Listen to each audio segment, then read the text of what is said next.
So today we're going to be taking a close look at the iCarsoft CR Pro. Now this is an electronic service tool that can be used on all different manufacturers' vehicles. Now if you've watched any of my other videos, you've probably seen this pop up quite a few times. I've used it on the Clio and I've used it on the Transporter quite a bit. And I think these little tools are certainly a great addition to anybody's home garage. And that's why we're going to take a closer look at it today and see if you should buy one too. Now these little tools are capable of various things, from just reading fault codes through to seeing live data, and on some makes and manufacturers you can even go as far as coding keys and that sort of stuff. So this is basically what you get. You get a nice little storage case, and in there you have the unit itself, the cable for plugging into the vehicle. You get it obviously an instruction book as well, and you get a little USB SD card reader, so you can obviously plug that into your computer to do the software updates. Now just a quick one on the software updates.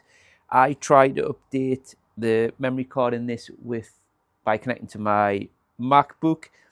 It basically failed completely. It wouldn't actually install the updates properly, but I then went to my PC, did it through that, and it worked absolutely fine after doing that. So if you do get one and you are going to do the update, make sure you do it on a PC. It seems to be more reliable. Now, one of the main reasons why I bought this diagnostic tool was to keep in this vehicle whenever we go away on trips, as I just like the idea of having a diagnostic tool that could stay in the van, and if ever anything happened, I could plug it in and at least have half a chance of seeing what was wrong with the van. Now, most vehicles these days have an ODB2 port, which is this connector here. Now, on the Transporter, that is just down up above where the throttle pedal is, basically. So you just plug that in and that is it connected. So I'm just going to demonstrate a couple of things you can do with this. Like I say, this is on the T6 Transporter, which, to be fair, is probably got out of my vehicles you can do the most with this. So this is what you get when you first kind of connect up. Now, there's a couple of these things kind of are sort of similar to each other. So ODB2 service and diagnostics. So we'll go into diagnostics first, which is the kind of main one. I'm just going to go up because VW commercial is at the bottom of the list, and then we'll go VW commercial, press enter, and then you've got VIN select or vehicle select. So we'll go VIN select, and then just make sure, yeah, we're on read. So press enter, and then that has read the VIN number, and then press F1 for OK. So there's our vehicle details.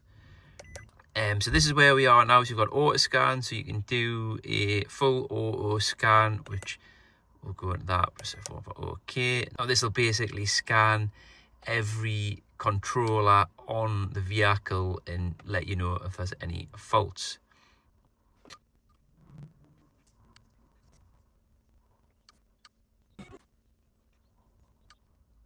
And there you have it. That is all the control units scanned. Now, just to give you an example, you can go into the control unit and it'll give you a bit more information about what it is. And then there's various, obviously you can go fault code, read, and that will tell you if there's any fault codes. Obviously there isn't any in this case. You can do clear fault memory from here. We've got view data and actuation test. Now view data is quite a good one, so we'll go into there. So this is obviously connected to the engine controller on the vehicle. Now there's 4 lists of data, and we'll go into the first one. If you see up in this top right hand corner, there's one of 34 sensors shown, or maybe it's not sensors, but there is sensors, but it's kind of information you can see. So you can scroll down through here, there's various things to see, and you can view any of these. So we'll just pick one there, press enter on that. You can select all, which actually might be better doing. If we do F2, select all, one for done, and then that shall take we in. Like I say, there's obviously some of these won't be active, but you do, if you keep going through it, you will get kind of sensor readings and outputs, that sort of thing. But just to show you how much, say there's 34 in that one, And we'll go back to data list 2. There's one of 158 in data list 2, data list 3. One of 190. So again, you're seeing all your regen, DPF statistics there, that sort of thing. So there's an awful lot of data you can see. And then actuation tests, just go quickly into there. So you've got things like fuel pump electronics, which this is the one that I use when I'm bleeding the fuel system on this van. So that basically, if I hit start there, that's running the fuel pump that's in the tank. So that's pumping fuel around as that test's running. But stop, go back. You've also got things like throttle control valves, so that'll kind of sweep your throttle control. What's another one that, so fan control, we'll just go into this. This is basically engine's coolant fan. So if we press start on that and give it a second or two, don't know whether that'll come through in the video, but I can hear the coolant fan is running there. So we'll just go back, obviously that is our auto scan section, and you can go into that and each different ECU will have the same sort of options. So you can go in, look at codes, look at data, various things. So that is the kind of auto scan section. So we'll go back to where we were. So there we've got control unit, which that basically just means you can go directly into the engine ECU, which we've just kind of seen. So it is the sort of same area going to. Just want to interrupt for a minute here. If you're wanting to buy an iCarsoft CR Pro, then check out my link in the description down below. And then service, which is for resetting your oil, things like that. So if you do a service yourself, you can go in and do a oil reset, so you can reset the dash to tell it that you've done a service. So we'll go to DPF is the other one. So go into there, so you can actually tell the van to do a regen if you want to. So there you go, there's the test requirements. So obviously 1/4 of a tank of fuel, you have to do this, that and the other. I'm not actually going to run through this because I don't want to do it, but again, this was one of the reasons why I bought this, just so if I was ever somewhere and something happened and it came up saying it needed a regen, I thought, well, if I've got this, I can initiate it and maybe get home.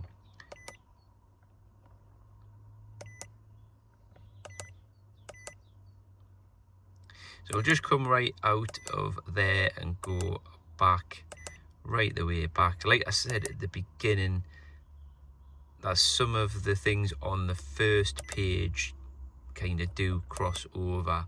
So service essentially is your oil reset and various other things. You will, obviously, the things in here won't be relevant for every vehicle, but so you've got DPF there, tyre pressure monitoring system, which this van hasn't got, but there's various things in there.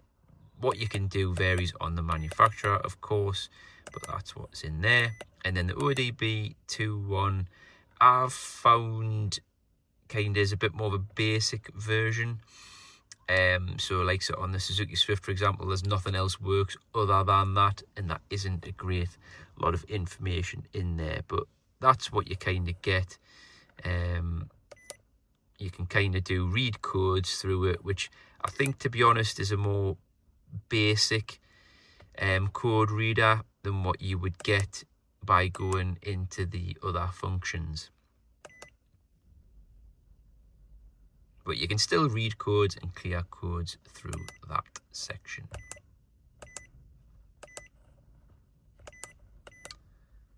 And that is kind of the main functions of the iCarsoft CR Pro. So I just want to do a quick demo of how quickly you can get a fault code up. So basically, I've just disconnected a sensor under the bonnet. So we'll just go straight into Diagnostics. Now there should be a fault light on the screen. And then again, we'll go up to here, go into Diagnostics. Let that load.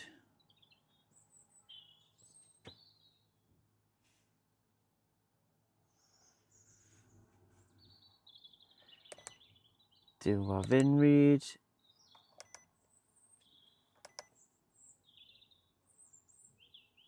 And then we'll do we'll go into control unit for the engine.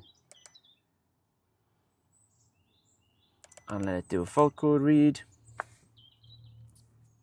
And then straight away, we've got P010600 and P010500. So they are basic manifold absolute pressure circuit. It's both the same ones. That's obviously the sensor I've disconnected under the bonnet. So when I was looking to buy a diagnostic tool to keep in the van, I did look at a few different ones. Now, one of the main reasons why I picked the CR Pro was because the iCarsoft stuff, there's no subscriptions. You buy the tool and your updates are free for life. So that was the kind of first big reason. And then I picked the CR Pro specifically because you don't need to charge it up. It takes its power from the vehicle, where some of the other ones I was looking at, you did have to charge them up. And I thought, well, it's going to be sat in the van for potentially months on end, not getting used. So I thought, well, the last thing I want to do is basically come to use it, get it out, and the battery's flat. So that was reason number 2. And reason number 3 was basically just because you can do quite a lot of stuff on it. It is a decent step up from just a basic code reader.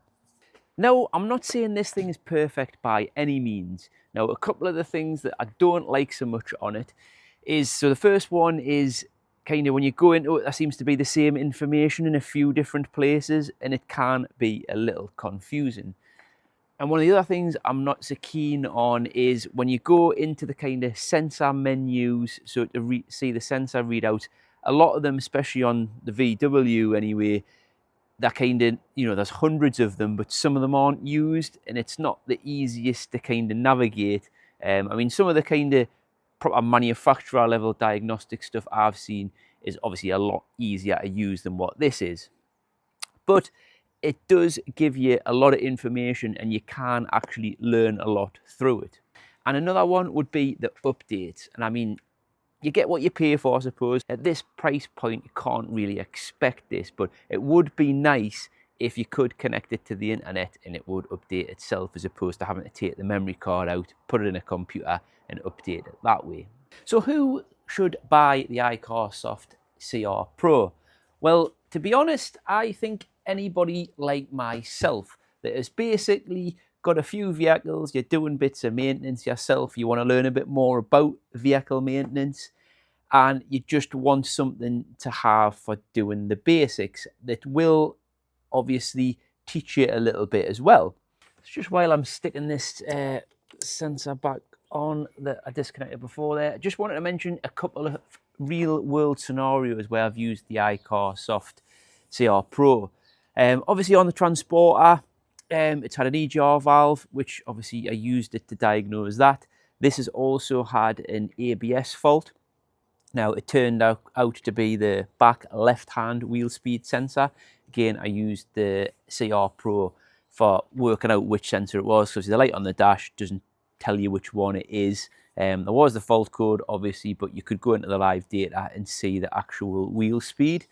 The other one is the Clio, and again, that was in a video where it wouldn't start. Whether the tool kind of helped us, I say it did. But basically, when I connected it up, it wouldn't connect to the engine ECU, which I'd used it before, which led us down the kind of avenue of going, well, if it's not communicating with it, is it a power issue with that ECU, which is what it turned out to be. Another one was actually at work. We've got a little parts van, and it was a 2011, I think it's a Mercedes Citan. Now, there was a little problem with that. Obviously, it's a Mercedes, but if you went into Mercedes, the tool couldn't pick up what van it was. But because I knew that actually them little vans are basically, it's a Renault Kangoo, I think it is, underneath. If you went into Renault, went into Kangoo, it picked it up, the vehicle up straight away. and then we basically found out that the key wasn't being recognised by the ECU on the van. Now, another cheaper code reader that was connected to the van prior to that wasn't picking that up, but the CR Pro did. So there's just a couple of real world scenarios where I've gotten some good use out of my CR Pro. Question is, should you buy one? Well, I've got one, so I think it's worthwhile, but I'll leave that decision up to you. But if you do want to buy one, there is a link in the description down below to get one of these. Now, I've just checked and they are about £250 at the minute. If you keep an eye on them, you might be able to get it a bit cheaper. The other thing to watch out for is, I think there is versions of this that don't have all vehicles. So I think there is ones you can get just for kind of vague vehicles or, you know, things like that. But I went for the one that's got all vehicles just because you never know what you're going to end up with. I'll stick a few links down below of my videos that I've got where I have actually used this. So I have got a few on the channel, so I'll stick them in the description down below as well. Another thing is, please comment if you've got one of these, or if you've got something different, or you decide to get something different. Stick a comment down below just saying why you've got the one that you've got. Would love to obviously hear pros and cons of other makes as well. If you've getting some value from this video, please give it a like and consider subscribing to the channel. We've got a lot more sort of garage, car, vehicle related content there. And if you've made it this far, thanks for watching, and we'll see you in the next one.